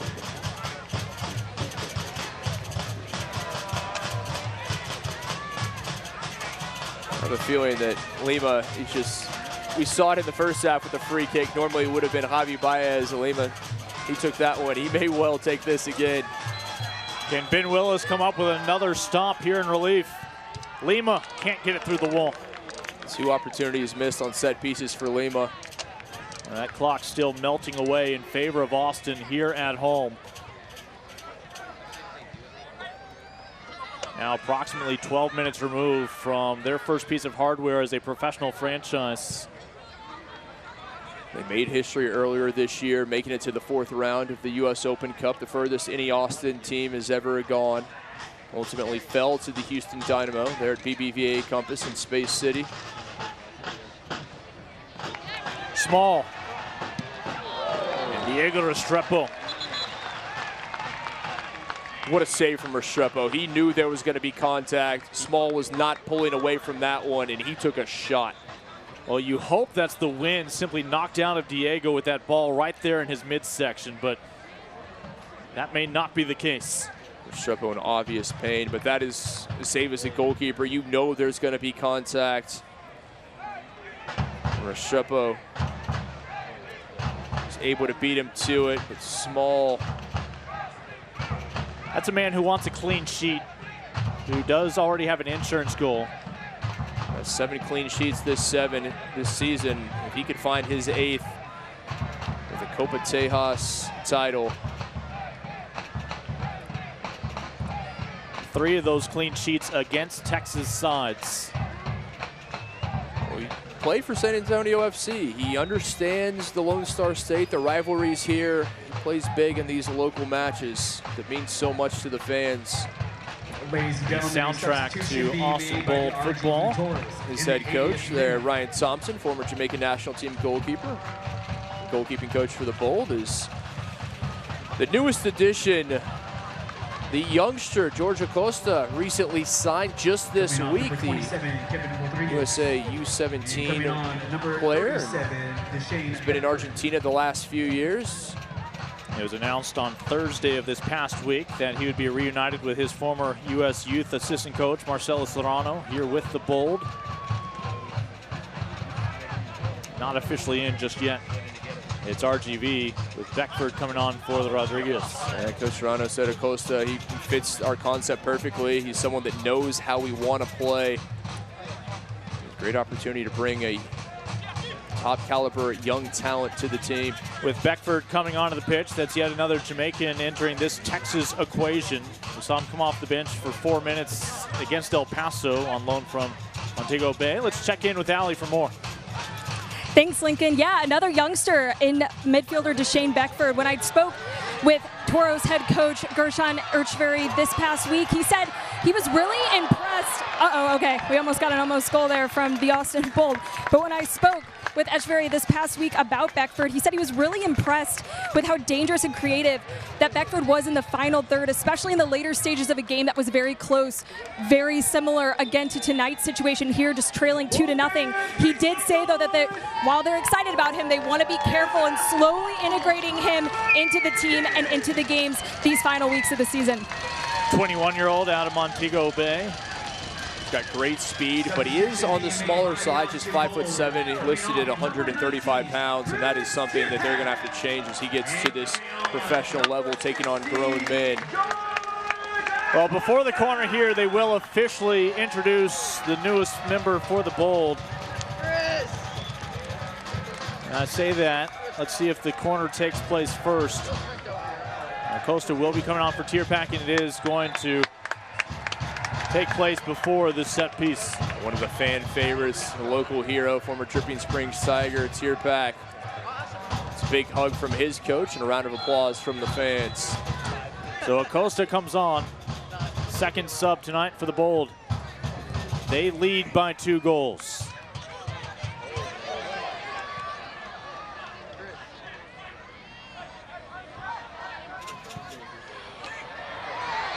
McFarland elevates to the penthouse to climb and get that ball, only for Willis to shut him down. Yeah, great ball. I think that was actually intended for Akugo, who is behind McFarland. McFarland just showing his vertical, able to rise up to meet it. Willis, another big save. Akugo had that brace in Albuquerque, his only 2 goals on the year. He told me those are the only 2 goals he scored in one game in his entire life. Of course, he was rewarded with an accumulation of yellows that then kept him out the next match. Now he's got guys like Sion on his own back line, robbing him of offensive opportunities. I think he'll be okay with it, considering the scoreline. Well, the Bold are hoping for the trifecta tonight. Another clean sheet for the defense.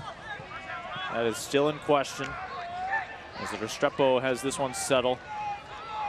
The vital 3 points in Copa Tejas, where again they've only conceded a goal in one match in this derby, and that was against San Antonio. And of course, those points would also aid them in their push towards being among the top 4 teams in the West, a chance to host the first round. And if RGV was going to come back to win this match, they were going to have to make history by doing something they'd never done. They'd lost every game this year where their opponents had scored first. They were going to have to figure out how to change that. So far, they have not been able to do so. Now, just about 6 minutes remaining plus stoppage time. Kleber out wide to Acosta. With boots he clearly stole from the opposing locker room.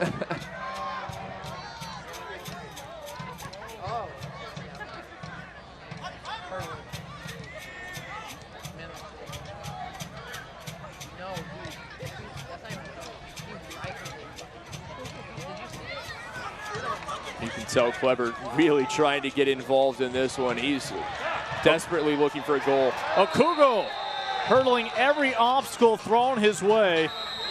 And Coronado, I don't know if he was going to pick up a yellow initially, but some dissent is going to have him called back. Coronado committed the foul, and I don't think he was going to see yellow, but if he continues this, he may well. Enriquez doing a smart thing, comes over just to calm down his teammate. RGV had a call go against it, and the yellow is out of the pocket of Kevin Broadley. And you've got to imagine that that is at least 50% of that is coming from what was said after the fact by Coronado. He may have seen it in the first place, but his reaction did not help him. Obviously, they do have a grievance for losing their starting goalkeeper back in that first half, playing down man the entire second half. They've never been able to recover, and that is a body blow if there ever was one, losing your starting goalkeeper, being down a man, but there's nothing you can do about it. You just simply have to press on.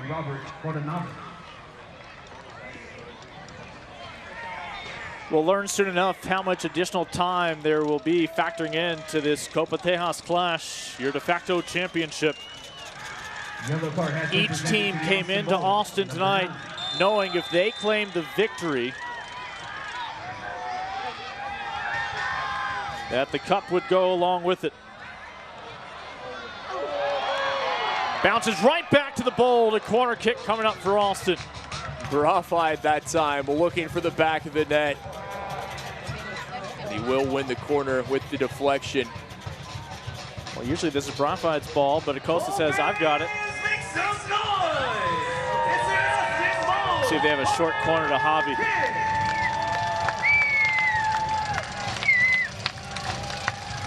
One of the few times you'll see Austin actually taking time off the clock.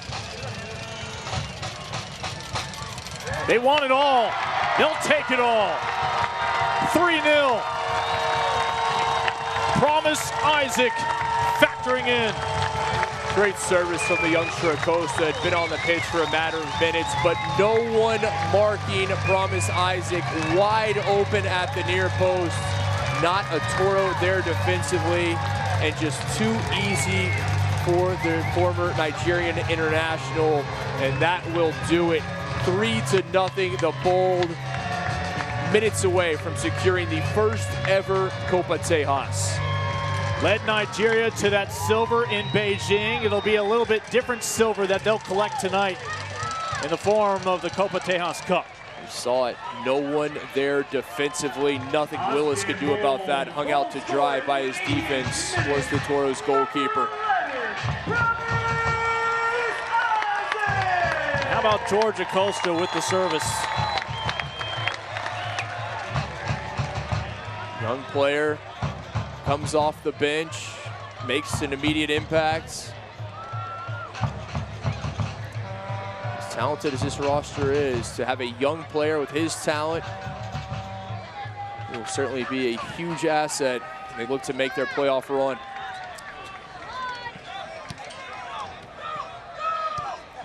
Well, the only thing left now for Austin is to keep that goose egg on the board. And Small has no interest in seeing that storyline play out. Carlos Small tonight, a late sub for RGV. He came on in the 65th minute. I was a bit surprised by that. They were already down a man. They were down on the score sheet, but they waited so long to bring Small onto the pitch. They put up 5 goals in their last home matchup. Seeking number 4. Profide sends one into traffic, but they'll keep it away from Lima for now. Emma Chuamasi on the bench at the moment, still sitting on the potential game winner and cup clincher. Restrepo in no rush. Chuamasi was outstanding in every facet. Playing in the midfield, using his pace, his strength to get out wide and around defenders. Got to the ball first, he found that opener, a clinical finish, and Austin hasn't looked back since. We did not know for certain whether the cup would be presented at the end of tonight. If this match ended in a draw, then it'd be determined in El Paso. Not the case. The hardware will stay here in Austin, where the Copa Tejas journey began back on March 30th.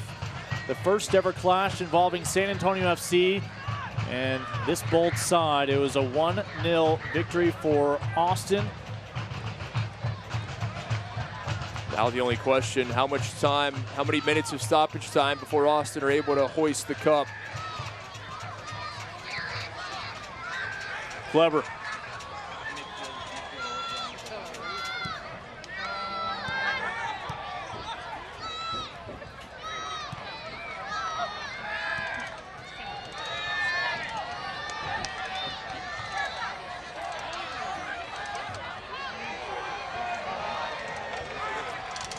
No fewer than 3 minutes of additional time will be added. The fourth official has indicated there are 3 minutes of additional time in the second half. A chant of "We want pretzels," as would be guaranteed by a 4th goal. It has happened twice this year. Pretzels will have to wait. Baez. And Lima can't settle it. The men up front, Clever, Lima, doing everything they can to appease the fans. 3 titles coming into this year for Marcelo Serrano were on the radar. That included the Open Cup. They were escorted out by the Houston Dynamo in the 4th round in Houston. That left 2 still attainable. It appears they will take Copa Tejas tonight, and along the way claim 3 valuable points to insert themselves right back into the hosting playoff picture among the top 4 teams. This team will celebrate the Copa Tejas, make no mistake about it, but I know Coach Serrano, and he will quickly turn their focus to the Western Conference standings and getting into that top 4 for playoff contention. And this team, they're going to have to figure out a way to get results on the road. If they want to finish in the top 4 with their final 4 games of the regular season on the road, they're going to have to get some results. They're going to have to win some of those, not just draws. Bold will travel to the other Texas expansion side, El Paso, on October 10th. That'll be the penultimate match of the regular season for the Bold. And we won't pretend that's going to be meaningless. It may not factor into Copa Tejas, but it will have a lot of playoff implications for both clubs, presumably. Good to see Austin getting healthy at the right time. Players coming back. Players like Sion McFarland. Some of these new additions really making an impact as Coach Serrano gets the home fans on their feet.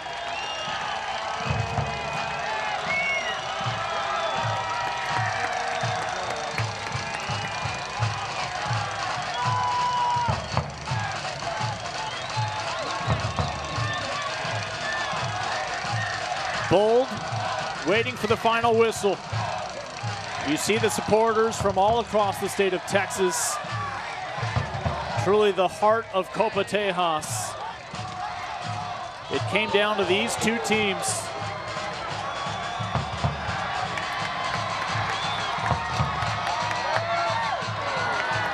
And Willis, who has done everything you could hope for from a man called into action for this second half. The Austin Bold will claim the inaugural Copa Tejas Cup. An 8th shutout on the campaign here tonight in a 3-0 decision against RGV. We'll step aside. When we come back, some hardware awarded to the Bold as we'll check in with the champions.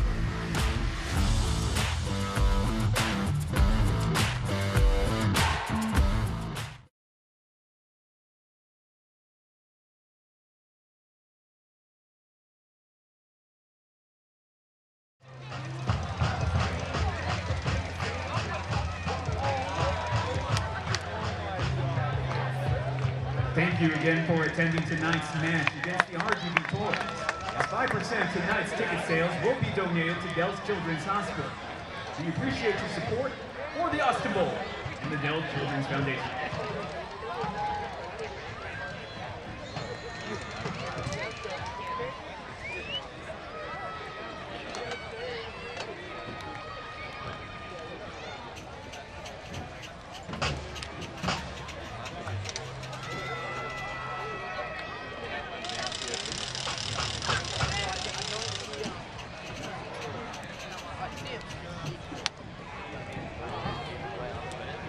Don't forget to join us for first responders night at our next home match, Wednesday, September 11th against Sacramento Republic.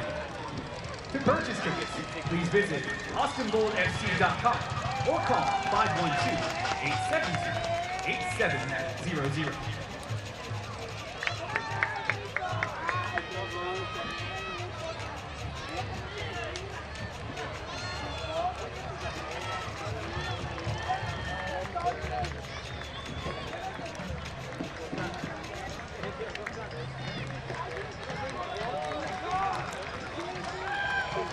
Another shutout in Copa Tejas play for the Austin Bold. That's been the story for all but one of their matches this year. A sweep against RGV this campaign. A reminder, fans, that you'll be able to continue to enjoy the USL Championship on ESPN through the 2022 season, as USL excited to announce the championship. League One remain with the leader in sports for 3 more years. ESPN Plus continues to be the home of all things USL. And of course, within the USL, special derbies like this put on by the fans. Let's check back in with Allie for the cup presentation. Thanks, Lincoln. Standing by with Ima. Ima, you score the go-ahead goal. You open up the scoring in this match, only to have 2 more follow for a 3-0 win. What was the offensive catalyst to tonight's victory? I mean, all week we've been working on winning. You know, we got a bunch of hungry guys who want to win.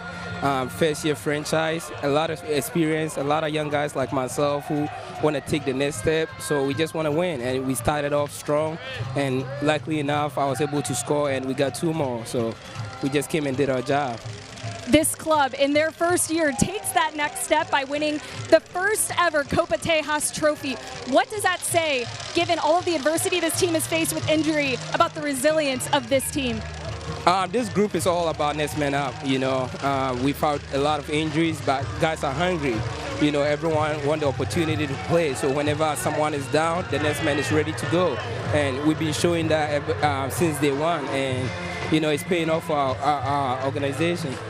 Lastly, how proud are you of your team right now to have this trophy in just a few moments be hoisted up by the Austin Bold? It's awesome. It's awesome to win the first trophy as a first-year franchise, but the job is not done. We got 2 more trophies we're fighting for, and hopefully we can add more silverware to the organization.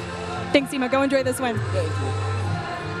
Allie, thank you. You take a look at the results here in Copa Tejas. SAFC and now RGV FC have played their final matches in this cup. El Paso will host Austin on October 10th, but it will not factor into where the hardware will reside for the next year. The Bold have locked it up, as so far 3 wins, 1 draw, 1 loss through their first 5 campaigns in this statewide derby. They claim the 2019 Copa Tejas Cup with a 3-0 decision here in Austin. The cup will stay in Texas as the Bold victorious against RGV. For Kip McConico, Allie Trost, and our entire ESPN Plus crew tonight, I'm Lincoln Rose. Fortune favors the Bold in this inaugural campaign. 3 more points in the table in the West as they are back in the playoff picture, perhaps hosting in year number 1 in the opening round.